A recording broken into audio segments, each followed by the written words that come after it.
안녕하십니까. 2022년 9월 15일 목요일입니다. 코페스 동반자 채널에서 오늘은 러시아 공군의 사신 AGM-88함 한국 155mm 대방사탄 개발은 이런 주제로 말씀을 드리도록 하겠습니다. 최근에 우크라이나가 러시아에 의해서 함락된 국토를 수복하는 작전 계획을 세워서 실시하겠다 이런 발표를 했을 때만 해도 사람들이 과연 러시아군을 물리칠 수 있을까 이런 생각들을 많이 했는데 의외로 대단한 성과를 거뒀습니다. 그리고 상상을 초월할 정도의 수모를 안고 러시아군들이 패퇴를 했는데 그 숨은 1등 공신이 바로 미국서 우크라이나 공군에 제공을 했던 AGM-88함이라는 대방사 유도탄입니다. 전쟁에서 공군력의 우세, 그러니까 제공권을 확보하는 것은 굉장히 중요한 일인데 가뜩이나 공군력이 우세하지 못한 러시아 공군이 우크라이나 공군이 사격을 해대는 대방사 유도탄 공세에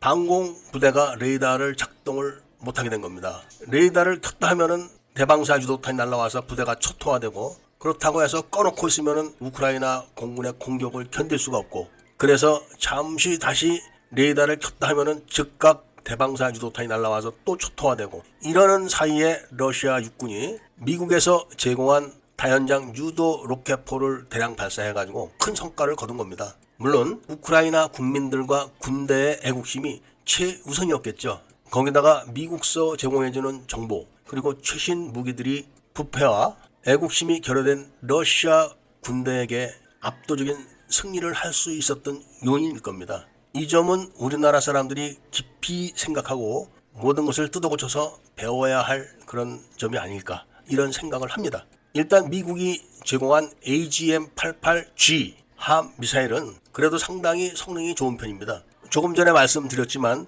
러시아군이 레이더를 끄면은 AGM-88G 함 ER이라는 대방사 유도탄은 작동이 안 됩니다. 그렇지만 사거리가 200km가 넘기 때문에 조종사들이 러시아군의 방공망 바깥에서 사격을 할 수가 있기 때문에 안전성은 높습니다. 그동안 러시아군이 방공망에서는 미군보다 우위에 있다. 그 이유는 미군의 우수한 공군력을 러시아군이 같이 구축을 할 수가 없기 때문에 방공미사일을 상당히 많은 투자를 해서 개발을 했기 때문에 그렇다. 그래서 S-500 방공미사일에 대한 성능은 거의 신화적 존재까지 부추겨졌었습니다. 그리고 근접 방공 무기들도 세계 최고의 성능이라고 알려져 있었습니다만은 이번 러시아 전쟁을 통해서 모두 다 형편없는 성능을 갖고 있는 것을 세계 모든 사람들에게 확인시켜준 겁니다. 미국이 아직 발표는 안 하고 있지만 미국의 정확한 정보 취 능력, 이것이 가장 무서운 겁니다. 미군은 러시아군이 어디에 있다 이거를 정확히 알아내서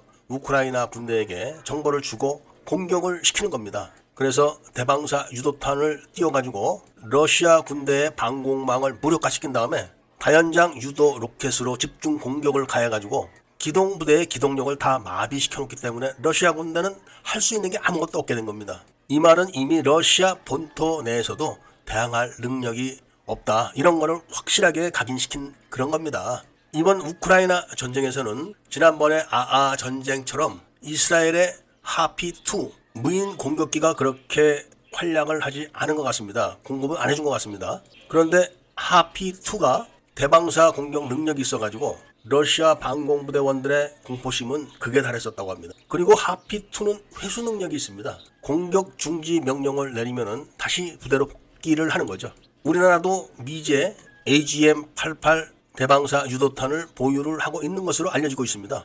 그리고 국산 대방사 미사일도 개발을 하고 있는 것으로 알려지고 있지만 아직 개발이 끝난 건 아닙니다. 더욱이 K9 자주포에서 발사해서 대방사 공격 능력을 갖춘 대방사 포탄을 개발하고 있다는 이야기는 계속 돌았는데 아직 끝나지는 않은 것 같습니다. 엑스칼리버 스타일의 포탄에다가 대방사 공격 능력을 부여를 한 건데 이게 대략 사거리가 100km 정도 되는데 이런 대방사 포탄이 개발되게 되면 북한은 사거리 100km 이내에서 레이더 작동을 못하게 되는 겁니다. 그렇게 되면 공군 대지상 공격 부대가 사거리 100km 정도의 대방사 공격 임무를 육군에게 넘기고 공군은 100km 이상의 북한의 레이더 기지들을 공격하는 임무로 돌입을 할 수 있기 때문에 전술적으로 굉장히 큰 가치가 있는 그런 무기체계입니다. 그런데 이렇게 155mm 대방사 포탄보다 더 개발이 접근이 쉬웠던 것이 바로 무인 공격기입니다. 과거에 세계 최고의 무인 공격기라고 극찬을 받았던